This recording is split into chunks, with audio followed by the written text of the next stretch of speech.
Kamu tetap harus disunat karena kami pernah disunat. Kalau kamu tidak disunat, kamu tidak akan diselamatkan. Oh, kalimat itu mengakibatkan marah besarnya daripada seorang bernama Paulus. Maka Paulus bertengkar dengan mereka. Paulus berkelahi dengan mereka. Berselisih pendapat dengan sangat-sangat tegas. Saudara-saudara. Lalu saya mau tanya, di dalam keadaan apakah orang Kristen harus berdebat? Di dalam keadaan kondisi bagaimana kita harus mempertahankan prinsip dan tanpa kompromi? Di dalam keadaan bagaimana kita harus berselisih sampai marah-marah besar? Bukankah itu kurang cinta kasih? Okumeni dong, sama-samalah. Protestan kah, Katolik kah, Karismatik kah, Pantekosta kah, Brethren kah, semua sama. Mari kita bersatu. Dalam Tuhan kita bersaudara. Tidak peduli ajaranmu apa, boleh saja. Paulus tidak demikian. Paulus mengatakan tidak bisa. Stop. Jangan mengajar itu lagi. Mengapa ada contoh seperti ini? Apakah Paulus gila? Apakah Paulus lupa? Apakah Paulus seorang yang sengaja mau berdebat, mau marah-marah, mau mempecahkan tubuh Kristus? Bukan. Karena dia mempertahankan iman doktrin yang benar, tidak boleh dikompromikan. Nah, inilah yang menjadi semangat gerakan reform Injili. Saudara-saudara sekalian, kalau kita mau kompromi dari dulu sudah hancur. Tapi kita mau memenangkan kebenaran bagi Tuhan dan kemuliaan Tuhan, bukan bagi diri sendiri.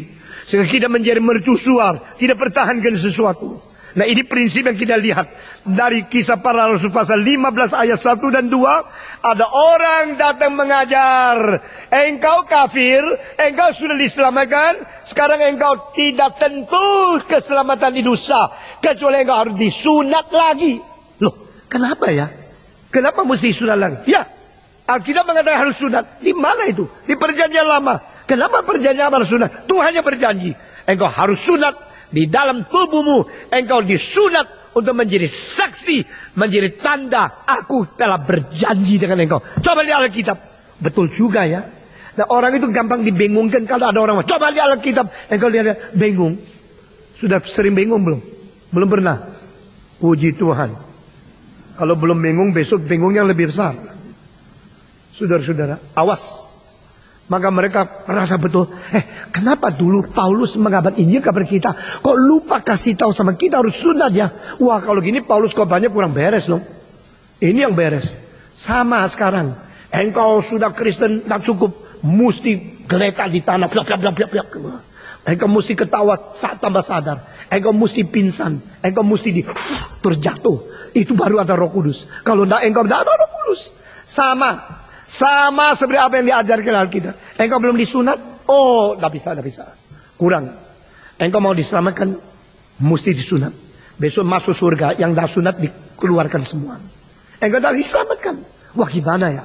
Mereka bilang, ya kalau gini sunat lagi, tidak rugi kok. Sunat sakit 2 hari, 3 hari, besok masuk surga. Daripada tidak sunat, besok masuk neraka, gimana? Mau lagi sunat lagi lah? Yang mau coba angkat tangan. Hah? Paulus bilang, tidak bisa. Stop, jangan mengajari itu lagi.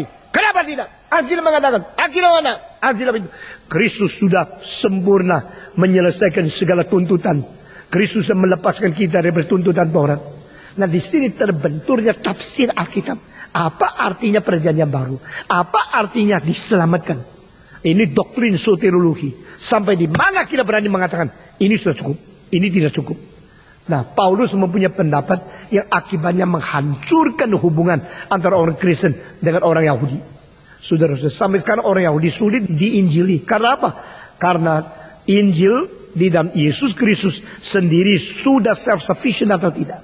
Kalau tidak self-sufficient, perlu tambah lagi Taurat, perlu lagi sunat, perlu lagi akan melakukan perbuatan sesuai diperkenan Tuhan. Begini. Nah, inilah menjadi hal yang paling penting.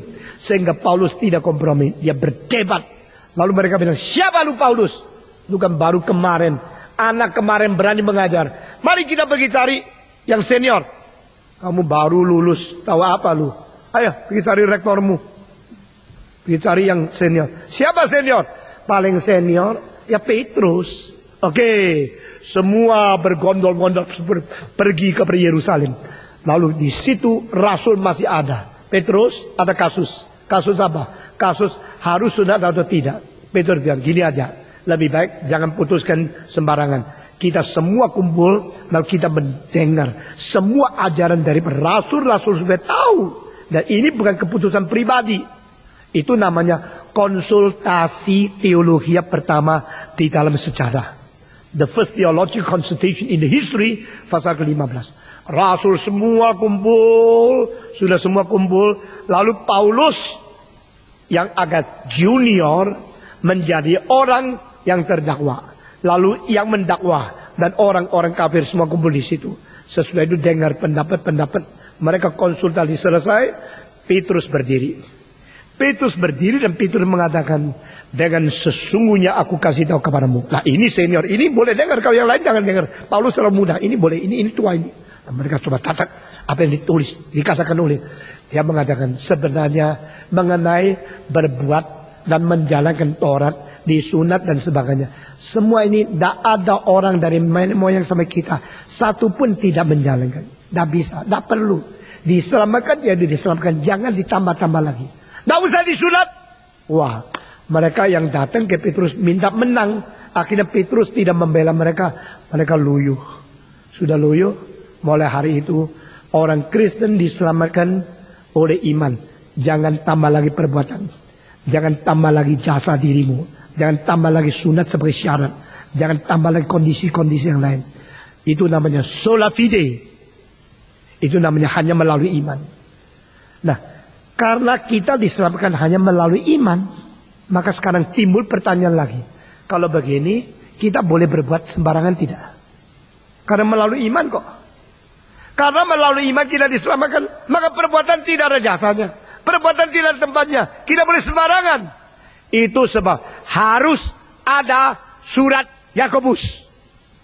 Saudara-saudara, surat Yakobus tidak boleh disingkirkan dari Alkitab. Surat Yakobus untuk mengimbangi apa namanya beriman dan apa maksudnya berkelakuan. Berkelakuan seperti orang Farisi, no.